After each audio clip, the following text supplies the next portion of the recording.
ಸೇವಂತಿಯೇ ಹಾಡಿಗೆ ರಾಘವೇಂದ್ರ ಜೊತೆ ಹೆಜ್ಜೆ ಹಾಕಿದ Bigg Boss Rakshita. Bigg Boss ಸ್ಪರ್ಧಿ ಹಾಗೂ ಕಂಟೆಂಟ್ ಕ್ರಿಯೇಟರ್ ಆಗಿರುವ ರಕ್ಷಿತಾ ಶೆಟ್ಟಿ ಅವರು ವಿಷ್ಣುವರ್ಧನ್ ನಟನೆಯ ಸೂರ್ಯವಂಶ ಚಿತ್ರದ ಸೇವಂತಿಯೇ ಹಾಡಿಗೆ ಹೆಜ್ಜೆ ಹಾಕಿದ್ದಾರೆ. ಸದ್ಯ ಈ ರೀಲ್ಸ್ ಸಾಮಾಜಿಕ ಮಾಧ್ಯಮದಲ್ಲಿ ಅಭಿಮಾನಿಗಳಿಂದ ಮೆಚ್ಚುಗೆ ಪಡೆದುಕೊಂಡಿದೆ. ಒಂದು ರೀತಿಯಾಗಿ ರಕ್ಷಿತಾ ಅವರು ಸಾಮಾಜಿಕ ಮಾಧ್ಯಮದಲ್ಲಿ ರೀಲ್ಸ್ ಮಾಡುವ ಮೂಲಕವೇ ಮುನ್ನೆಲೆಗೆ ಬಂದವರು. ಇದರಿಂದಾಗಿಯೇ ಇವರಿಗೆ ಬಿಗ್ ಬಾಸ್ ಸೀಸನ್ 12ರ ಸ್ಪರ್ಧಿಯಾಗುವ ಅವಕಾಶವೂ ಸಿಕ್ಕಿತು. ಅದರಂತೆ ರನ್ನರ್ ಅಪ್ ಕೂಡ ಆದ್ರು. ಅಷ್ಟೇ ಅಲ್ಲದೆ ರಕ್ಷಿತಾ ಅವರಿಗೆ ಸೂರ್ಯವಂಶ ಸಿನಿಮಾದ ಸೇವಂತಿಯೇ ಹಾಡು ಅಚ್ಚುಮೆಚ್ಚಾಗಿದೆ.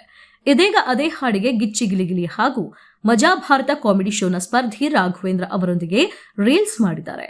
ಈ ರೀಲ್ಸ್ ಅನ್ನ ರಕ್ಷಿತಾ ಅವರು ತಮ್ಮ ಸಾಮಾಜಿಕ ಮಾಧ್ಯಮ ಇನ್ಸ್ಟಾಗ್ರಾಂನಲ್ಲಿ ಹಂಚಿಕೊಂಡಿದ್ದಾರೆ. ರೀಲ್ಸ್ ನಲ್ಲಿ ರಾಘವೇಂದ್ರ ಅವರು ರಕ್ಷಿತಾಗೆ ಜೋಡಿಯಾಗಿದ್ದಾರೆ. ಈ ಜೋಡಿಗಳು ಇತರ ಚಿತ್ರಗಳ ಹಾಡಿಗೂ ರೀಲ್ಸ್ ಮಾಡಿದ್ದಾರೆ. ಸದ್ಯ ಇವರಿಬ್ಬರು ಒಟ್ಟಿಗೆ ಮಾಡಿರುವ ರೀಲ್ಸ್ ಸಾಮಾಜಿಕ ಮಾಧ್ಯಮದಲ್ಲಿ ಮೆಚ್ಚುಗೆ ಪಡೆದುಕೊಳ್ಳುತ್ತಿದೆ. ಸಾಮಾಜಿಕ ಮಾಧ್ಯಮ ಬಳಕೆದಾರರೊಬ್ಬರು ರಾಘು ಅವರ ಜೊತೆ ರೀಲ್ಸ್ ಮಾಡುತ್ತಾ ಅಭಿನಯವನ್ನ ಕಲಿಯುತ್ತಿದ್ದೀರಾ, ವಿಡಿಯೋ ಬಹಳ ಅದ್ಭುತವಾಗಿ ಮೂಡಿ ಬಂದಿದೆ, ಇನ್ನಷ್ಟು ಒಳ್ಳೊಳ್ಳೆ ವಿಡಿಯೋಗಳನ್ನ ಮಾಡಿ ಎಂದು ರೀಲ್ಸ್ಗೆ ಕಾಮೆಂಟ್ ಮಾಡಿದ್ದಾರೆ.